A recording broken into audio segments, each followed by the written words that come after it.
key to critical thinking. Another thing that is important to critical thinking is also logic.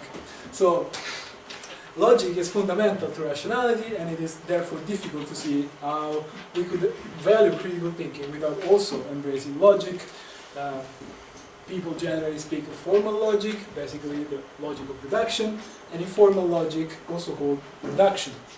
Deduction is what goes on mostly in mathematics, and induction is about generalizing finding, and it's integral to science. Now, those students among you, well, should know about the problems of inductions. There's a huge debate in philosophy of science, starting from Hume, going through Bertrand Russell, going to Popper and then Davidson, which questions all the Popper the philosopher, not the drug, which question essentially the validity of induction in science.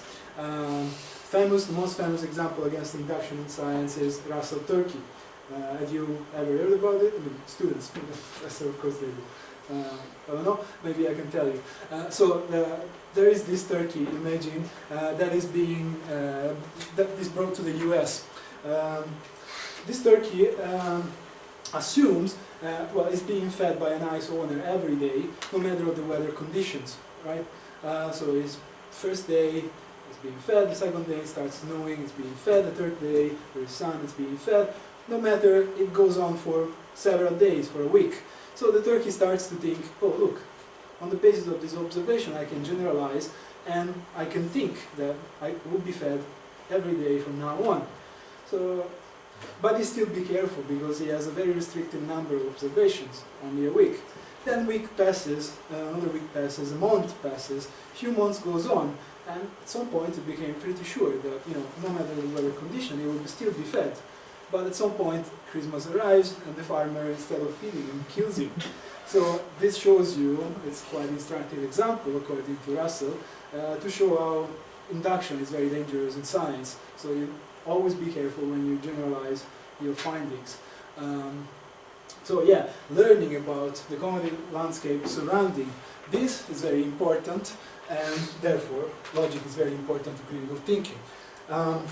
Philosophy of science, and knowing about the nature of science is also important to critical thinking. Obviously, if you know the differences between law, theories, hypotheses, well, you are better off to develop critical thinking skills on your own. Statistics are also very important because, well, they actually endow students with the skills necessary to assess the validity of certain reasoning. For instance, in a number of arguments you are presented, for instance, in newspapers, they tell you, this, according to these statistics, blah, blah, blah, blah, blah, blah, they come to certain controversial conclusion. If you know how to assess statistics, then you are better positioned to assess the validity of their argument. Statistics, as you know, they can be read in many ways, and statistics are full of errors. They can be bias errors, content errors, population errors, and so on. So once you know this, you can better assess the validity of an argument. So yes, these are all things that are important to critical thinking. But the most important thing probably is for teachers to have a critical spirit themselves. What does it mean? Well, it means, first and foremost, that you are open to discussion. This means that you are not, complaining about certain views or imposing your own views to students. Unfortunately, this is something that is very difficult to do, and that's been almost forgotten in our educational world for a number of reasons, because universities are heading towards being run by bureaucrats. We don't have time in the classroom, and because a lot of philosophers also think that critical thinking is just a skill. Remember that definition I told you before.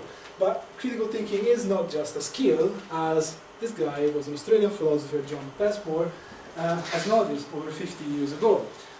If being critical consisted simply in the application of a skill, then it could be in principle taught in principle by teachers who never engage in it, except as a game or defensive device, somewhat as a crack rifle shoot who happened to be a pacifist, might nevertheless be able to teach rifle shooting to soldiers.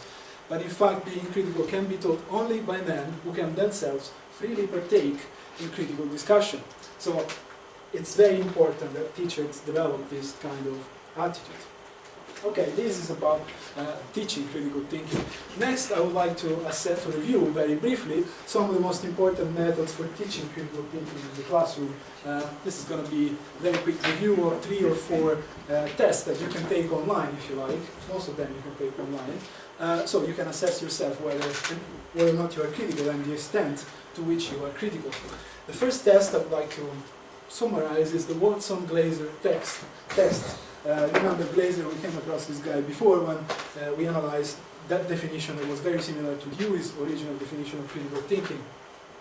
And this test was developed, consists of multiple choices for an hour-long test. And it was developed to essentially assess the ability to evaluate the validity of inferences drawn from a series of factual statements, the capacity to identify unstated assumptions or presuppositions in a series of assertive statements, to assess the ability to determine whether certain conclusions necessarily follow from the information in given statements or premises, to evaluate the ability to weigh evidence and decide if generalization or conclusion based on that data are warranted, and finally to understand, to try to assess and evaluate the ability to distinguish between arguments that are strong and relevant and those that are weak or irrelevant to a particular issue at stake.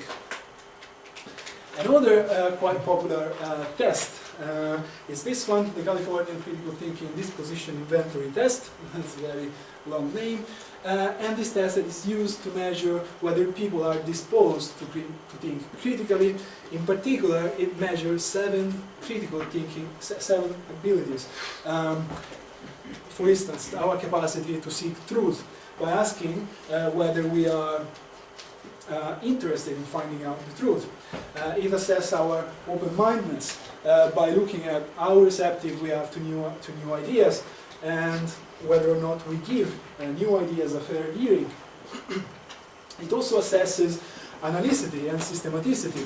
In other words, whether we try to understand reasons behind things or whether we are systematic in our thinking, that is, whether we break down complex problems into simpler problems. It also assesses our confidence in reasoning, so whether we defer our ability to judge other people and how curious we are, while also assessing our maturity of judgment.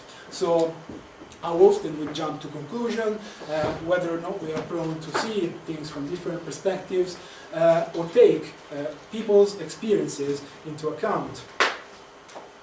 The last test I would like to review very briefly is the Alpern Critical Thinking Assessment Test, which focuses on 5-dimensional critical thinking, and these are verbal reasoning, argument analysis, thinking as hypothesis testing, likelihood and uncertainty, and decision making and problem solving. This test is rather unique because it's the only test of critical thinking that uses multiple responses format, which allow test takers to demonstrate their ability to think about everyday topics using both constructed responses and recognition formats. Okay, this is about a number of tests